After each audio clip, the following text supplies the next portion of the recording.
வள்ளிகள் மற்றும் மசூதி நிர்வாகிகள் செய்துள்ள பல கோடிக்கணக்கான ஊழல் மற்றும் முறைகேடுகள் குறித்து இஸ்லாமியர்கள் நகர காவல் நிலையத்தில் புகார்.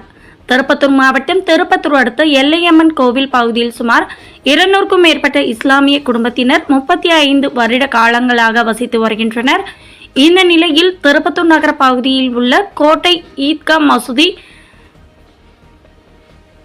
ஜிம்மா மசூதி உள்ளிட்ட 4ற்கும் மேற்பட்ட மசூதிக்கு சொந்தமான வகுப்பு சொத்துக்களை முன்னாள் மூத்தவள்ளிகள் மற்றும் நிர்வாகத்தினர் தங்கள் சுய லாபத்திற்காகவும் சொந்த தேவைக்காகவும் பயன்படுத்தி வருவது மட்டுமல்லாமல் தங்களுடைய நெருங்கிய சொந்தங்கள் மற்றும் தெரிந்தவர்களுக்கு பல கோடி ரூபாய் மதிப்பிலான சொத்துக்களை விற்பனை செய்துள்ளனர்.